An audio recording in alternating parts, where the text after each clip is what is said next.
वड़ा, नाम सुनते ही मुंह में पानी आ जाता है। मुंबई के स्ट्रीट फूडों में से एक प्रसिद्ध फूड जो कि सभी की चाहत है, मन पसंदीदा फूड है। मुंबई के लोग तो इस फूड को पसंद करते ही हैं, लेकिन जो बाहर से आते हैं वे भी इसे खाना बेहद पसंद करते हैं। इसे पाव के साथ खाएं या ऐसे ही खाएं, बहुत ही टेस्टी लगता है। ये फूड सस्ते के साथ साथ टेस्टी बहुत होता है।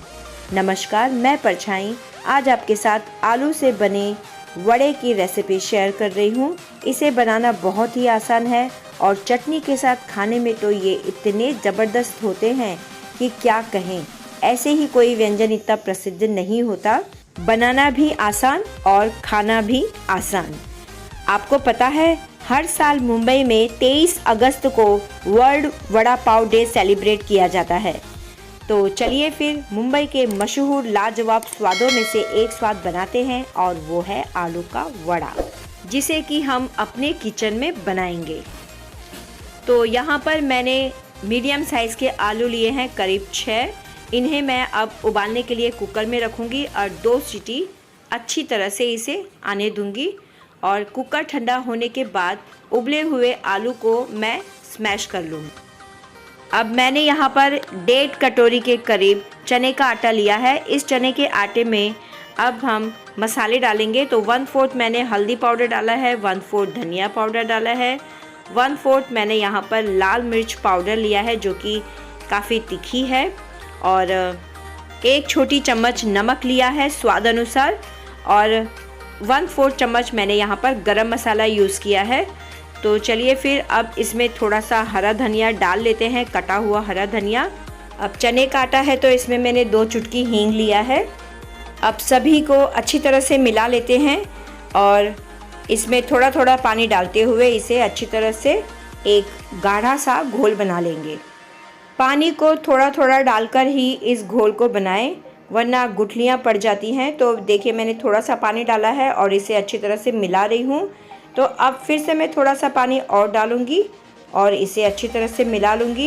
एक गाढ़ा सा घोल तैयार करना है, पतला नहीं होना चाहिए। थोड़ा थोड़ा पानी डालते हुए इस घोल को बनाते हुए इस तरह से फेंट लें, जिससे कि वड़े बहुत अच्छी तरह से बने। तो देखिए, मैंने जितना पानी चाहिए था उतना मैंने डाल लिया है। तो आप इसी तरह से गाढ़ा सा घोल बनाएं और इसे अच्छी तरह से अब फेंटना है। मैं आपको थोड़ा सा चम्मच से बताती हूँ कि देखिए कितना गाढ़ा है। ये बस इतना ही गाढ़ा हमें चाहिए, ना ये ज़्यादा पतला है ना ये ज़्यादा गाढ़ा है। इस तरह का घोल हमें चाहिए। तो चलिए, इस घोल को मैंने आधे घंटे के लिए इसी तरह से साइड में रख लिया है। और यहाँ पर मैंने 6 से 7 लहसुन की कलियाँ ली हैं, आधा इंच टुकड़ा अदरक का लिया है जिसे मैंने 2 टुकड़े कर लिए हैं, 5 से 6 हरी मिर्च ली है और इसे मैं अब कूटूँगी और अच्छा सा दरदरा सा पेस्ट बनाऊँगी। तो देखिए, ये पेस्ट तैयार हो चुका है। तो चलिए फिर अब गैस पर रखते हैं कढ़ाई। तो यहाँ पर मैंने कढ़ाई रख ली है गैस में और उसमें मैंने 1.5 बड़े चम्मच सरसों तेल के लिए हैं। तेल अच्छा गर्म हो चुका है। सबसे पहले इसमें आधी चम्मच राई डालेंगे। राई की अच्छी तरह से चटक जाने पर इसमें आधी चम्मच जीरा डालेंगे। तो चलिए, जीरा चटक चुका है। अब इसमें 2 पिंच के करीब हींग डालेंगे। हींग मैं अब डाल चुकी हूँ। तो अब इसमें मैं 2 हरी मिर्च डालूँगी, महीन काटी हुई। ये जो वड़े हैं ये थोड़े से चटपटे अच्छे लगते हैं, तो थोड़ा सा मैंने इसमें मिर्ची का यूज़ किया है। थोड़ा सा कूटा है तो थोड़ा मैंने काट कर डाला है, यानी 2 हरी मिर्च। अब इसमें थोड़े से कड़ी पत्ते डालेंगे, बहुत ही अच्छा स्वाद आता है कड़ी पत्ते से भी।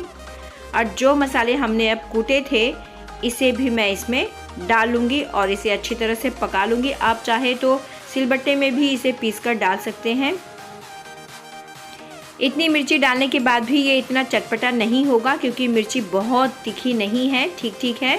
तो देखिए, अब मैंने इसमें आलू भी डाल लिया है और इसे अच्छी तरह से मिलाते हुए आलू को सभी चीज़ों के साथ मिक्स होने देंगे और सारी चीज़ें आलू के साथ भी मिक्स हो जाएंगी अच्छी तरह से। तब इसमें हम मसाले डालेंगे।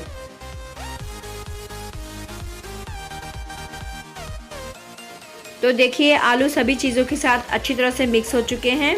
तो अब इसमें मैं 1 छोटी चम्मच हल्दी पाउडर डाल रही हूँ, 1 छोटी चम्मच धनिया पाउडर और स्वाद अनुसार नमक। तो यहाँ पर मैंने 2 छोटी चम्मच नमक डाला है। तो देखिए, 2 चम्मच नमक डाल लिया है मैंने। अब इसमें थोड़ा सा गरम मसाला यूज़ करेंगे। तो गरम मसाला यहाँ पर मैं आधी छोटी चम्मच लूँगी। तो देखिए मैंने गरम मसाला भी डाल लिया है। और हरा पत्ता तो चाहिए, यानी कि धनिया। तो देखिए कटा हुआ हरा धनिया मैंने इसमें डाल लिया है। इससे बहुत ही सुंदर भी लगता है और टेस्ट भी आता है, खुशबू भी बहुत अच्छी आती है। तो इन सभी चीज़ों को मिलाने के बाद मैं फिर से थोड़ा सा इसमें कटा हुआ धनिया ज़रूर डालूँगी। आपके पास भी होगा तो खूब सारा डालिए। तो देखिए आलू में सभी मसाले, कटा हुआ हरा धनिया अच्छी तरह से मिक्स हो चुका है। अब इसे 30 सेकेंड ढककर पकाएंगे लो आंच में। तो 30 सेकेंड हो चुके हैं। तो देखिए मैंने ढक्कन उठाकर देख लिया है, आलू अच्छी तरह से पक चुके हैं। वैसे तो आलू पके हुए थे, लेकिन मसालों के साथ उन्हें पकाना बहुत ज़रूरी होता है। तो थोड़ा सा कटा हुआ हरा धनिया मैंने और डाल लिया है और इसे अच्छी तरह से मिलाते हुए गैस को ऑफ कर लेंगे और इस पेस्ट को थोड़ा सा ठंडा होने देंगे, क्योंकि हमें इसका वड़ा बनाना है। तो इसका ठंडा होना बहुत ही ज़रूरी है।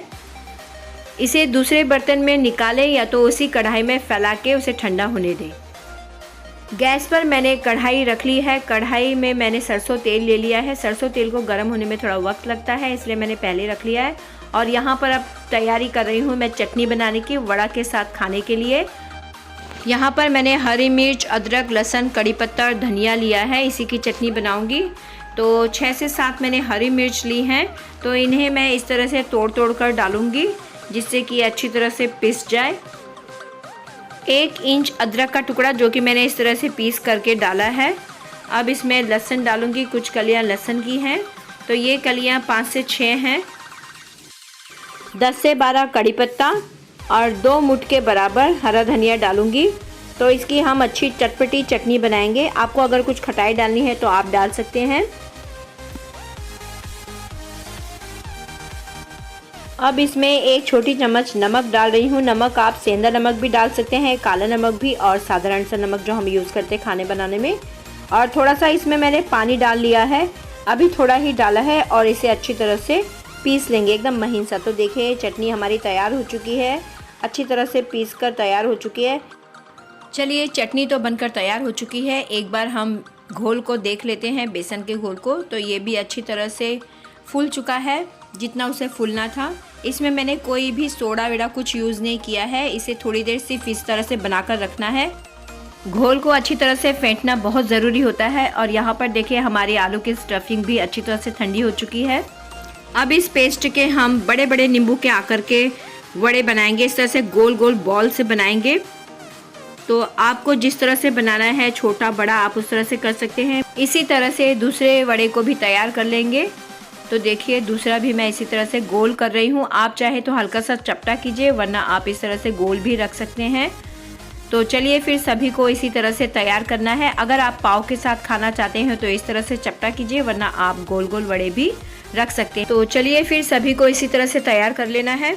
सरसों का तेल बहुत ही गर्म हो चुका था, तो मैंने गैस को ऑफ कर लिया था। अब मैंने इसे मीडियम आंच में रखा है। तो बच्चों को बहुत भूख लगी है, इसलिए मैंने 2 वड़े ऐसे ही थोड़े से फ्राई कर लिए, वीडियो ऑन नहीं किया था।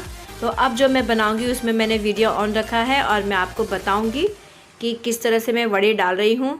तो देखिए वड़े इस तरह से भी हम डाल सकते हैं और हाथों से भी डाल सकते हैं, जैसे आपको सही लगे उस तरह से आप कीजिए, क्योंकि तेल गर्म होता है। जिससे आपको परेशानी ना हो उस तरह से आप डालें। तो देखिए मैंने फोक और चम्मच का यूज़ किया है। वड़े डालते हुए जो ये बेसन गिर रहा है, जो बूंद बूंद गिर रही है, इन बूंदों को भी हम बाद में यूज़ करेंगे। और इस तरह से वड़ा डालते हुए देखिए एक वड़े की किस तरह से पूंछ बन गई है, इसे भी हम यूज़ करेंगे। तो ये चीज़ें हमारी रोज़ रोज़ नहीं बनती हैं, कभी कभार बनती हैं, तो ऐसे कभी कभी हो जाता है। तो चलिए वड़ों को अब चारों तरफ से फ्राई करेंगे, जिससे कि ये चारों तरफ से अच्छी तरह से पक जाए। तो देखिए वड़े नीचे नीचे से पक चुके हैं। तो इन्हें पलटते पलटते इन्हें अच्छी तरह से फ्राई कर लेंगे। एक बैच को तैयार होने के लिए 2 से 2.5 मिनट का वक्त लगता है।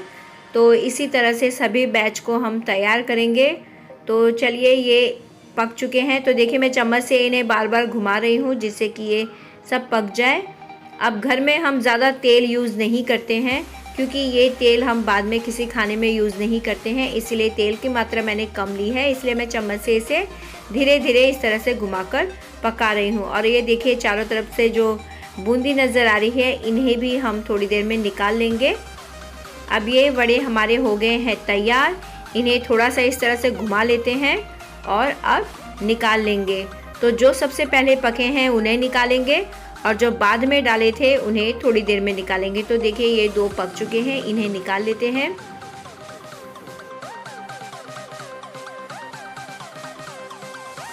एक गहरे बर्तन में मैंने टिश्यू पेपर रखा है और उस टिश्यू पेपर में इन वड़ों को मैं निकालूंगी। जो एक्स्ट्रा ऑयल होगा वो निकल जाएगा। तो चलिए फिर दूसरे बैच को भी तैयार कर लेते हैं। तो देखिए यहाँ पर मैं अपने हाथों से डाल रही हूँ। मुझे हाथों से डालना ज़्यादा अच्छा लगता है, ना कोई फोक ना कोई चम्मच, वो तो मैंने आपको दिखाने के लिए किया था। तो ये मैं हाथ से डाल रही हूँ, मुझे यही सही लगता है। आपको भी जो सही लगे वही कीजिए। तो चलिए इन्हें डाल लेते हैं। 3 से 4 वड़े मैं एक साथ डाल रही हूँ। इतना तेल में अच्छी तरह से डीप हो रहा है। तो अब इन्हें फ्राई होने देंगे मीडियम आंच में। तो देखिए इन्हें चारों तरफ से हिलाते हिलाते ये आधे पक चुके हैं, अब थोड़े से बाकी हैं। तो इसी तरह से उन्हें हिलाते रहेंगे और साथ साथ में बूंदी भी निकालते रहेंगे। तो देखिए ये फ्राई हो चुके हैं, अब इन्हें निकाल लेंगे। वड़े देखने में ही बहुत अच्छे लग रहे हैं, इस तरह से कलर आना ज़रूरी है इसमें, और ये बहुत अच्छी तरह से पक चुके हैं। तो चलिए सभी को इसी तरह से तैयार कर लेंगे।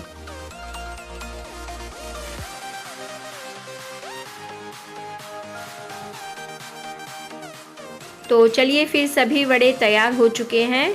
अब इसमें हरी तीखी मिर्च को मैं तलूँगी, जो कि सभी को बहुत पसंद आती है वड़े में।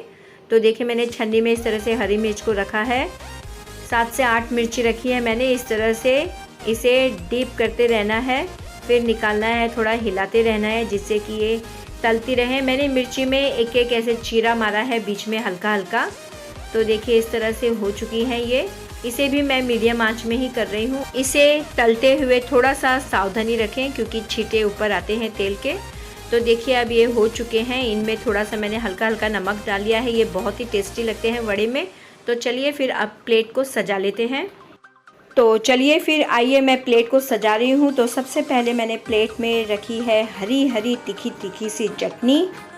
अब दूसरे खाने में तली हुई हरी मिर्च रखूँगी और थोड़े से प्याज रखूँगी, क्योंकि कई लोगों को प्याज भी बहुत पसंद आता है वड़े में खाने पर। तो इसलिए मैं थोड़े से गोल गोल से कटे हुए पतले पतले प्याज रख रही हूँ। ये भी खाने में बहुत अच्छे लगेंगे। अब बारी आती है वड़ों की। तो चलिए अब तीसरे खाने में वड़ों को सजा लेते हैं। जितने वड़े इसमें आ जाएं उतने वड़े मैं रख लूँगी। और जो बेसन तेल में गिरती हैं बूंद बूंद सी, उन बूंदियों को मैं इसमें सजा लूँगी। तो उसे भी हम रखेंगे लास्ट में, प्लेट में रखेंगे। तो देखिए वड़े तो इसमें आ चुके हैं 4। तो चलिए 4 ही सही। तो फटाफट से अब इसमें बूंदी भी डाल लेते हैं। ये जो बेसन की बूंदी बनती हैं तेल में गिरते गिरते, ये बहुत ही टेस्टी लगती हैं, कुरकुरी सी लगती हैं। तो इन्हें वड़ों के साथ खाएंगे तो बहुत ही मज़ा आता है। इसीलिए इसमें मैंने इसे सजा लिया है। आपकी मर्ज़ी हो तो आप भी रखिए। बहुत ही सुंदर भी लगता है दिखने में और खाने में भी उतना ही टेस्टी लगता है। तो चलिए फिर प्लेट तो सज चुकी है। तो आइए फटाफट से खाइए वड़ों को मिर्ची प्याज चटनी और बूंदी के साथ, और बताइए कि किस तरह से ये वड़े बने हैं और आपको वड़े कितने पसंद हैं। आलू के वड़े यानी कि मुंबई की शान। ये जितना सस्ता व्यंजन है उतना ही टेस्टी व्यंजन है और उतना ही प्यारा है। तो सभी को ये बहुत पसंद आता है और हमें भी और आपको भी। तो चलिए फिर फटाफट से इस व्यंजन को आप भी बनाइए और अपनी फैमिली अपने बच्चों के साथ इस व्यंजन का मज़ा लीजिए। चटनी प्याज तली हुई हरी मिर्च और बूंदी, और ख़ास करके वड़ों के साथ। अगर मेरी ये रेसिपी आपको अच्छी लगे, बनाने का तरीका अच्छा लगे, सजाने का तरीका भी अच्छा लगे, तो ढेर सारा दिल से लाइक कीजिए, शेयर कीजिए अपनों के साथ, अपने फ्रेंड्स अपने रिश्तेदारों के साथ। सब्सक्राइब कीजिए और बेल आइकन ज़रूर दबाइए जिससे कि मेरी अगली वीडियो आपके पास पहुंच जाए। अब मिलते हैं नेक्स्ट वीडियो में। इस वीडियो को देखने के लिए बहुत बहुत धन्यवाद। अच्छा लगे तो कमेंट करने में कंजूसाई बिल्कुल नहीं।